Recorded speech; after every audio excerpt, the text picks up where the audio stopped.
আর 3-4 দিন ধরে বিকেল হলেই বৃষ্টি হচ্ছে, আর সন্ধে হলে আরও জোরে বৃষ্টি হচ্ছে।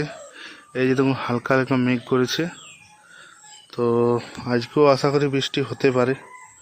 আর কিছু আপডেট দেওয়া ছিল আপনাদেরকে, যেটা দিইনি, সেগুলো হলো এইখানে কতগুলো বেগুন গাছ লাগিয়েছি, এই যে পোকাতে খেয়ে দিয়েছে। বাট বৃষ্টির কারণে পেস্টিসাইড ইউজ করতে পারছি না।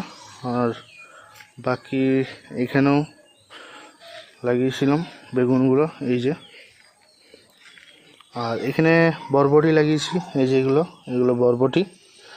আর এগুলো মাচা করতে হবে, কিন্তু এখনও পর্যন্ত মাচা করা হয়নি, আস্তে আস্তে করবো সব কিছু। আর এখানে যে আমি আদা গাছটা লাগিয়েছিলাম ভিডিওতে, শর্ট ভিডিওতে অবশ্যই আপনারা দেখেছেন, তো সেই আদা গাছটা এই যে বেরিয়েছে। তো এটা এখন অনেক দেরি, এটা বড় হবে, তারপর শুকোবে, তারপর আদা পাবো। তো এখন অনেকটাই দেরি আছে। আপাতত বেগুন গাছগুলো যেগুলো লাগিয়েছি সেগুলো আস্তে আস্তে হোক।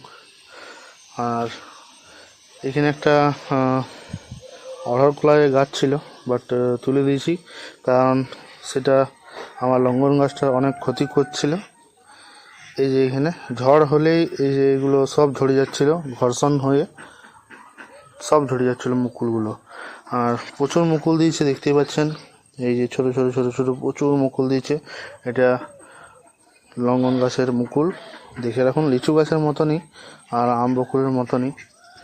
আর বিরাট যে বাড়িওয়ান মালটাটা লাগিয়েছিলাম সেটা কিছু কিছু পাতা বেরিয়েছে, বাট ফুল বা ফল এখনও পর্যন্ত হয়নি। পরের বছর আশা করি হতে পারে, এবছর আর হলো না। আর ড্রাগন ফ্রুটের নতুন নতুন শাখা পোশাকায় বেরোচ্ছে। ড্রাগন ফ্রুট এবছর হবে কি না বলতে পারছি না, বাট এটা মাটিতেই এরকম পড়ে আছে, কিছুই করতে পারছি না, আস্তে আস্তে সব কিছু করব। আর জামরুল গাছটা তো এবছর জামরুল হয়নি, এখন গ্রোথের টাইম ওর, তাই গ্রোথ নেক। আর ঝড়ে পাতাগুলোর অবস্থা খারাপ করে দিচ্ছে সব। আর কাল্লা গাছটা এখানে উঠেছে, এই যে কাল্লা গাছটা, এই যে একটা কাল্লা গাছ দিয়ে গেছে, এটার মধ্যে উঠেছে জামরুল গাছটার মধ্যে। আর বাকি গাছগুলো মোটামুটি সব ঠিকই আছে।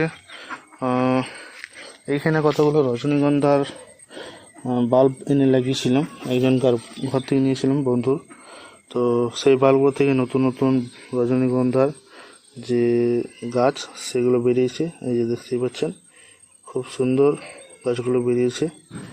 আগামী দিনে আশা করি এটার মধ্যে স্টেম বের হবে এবং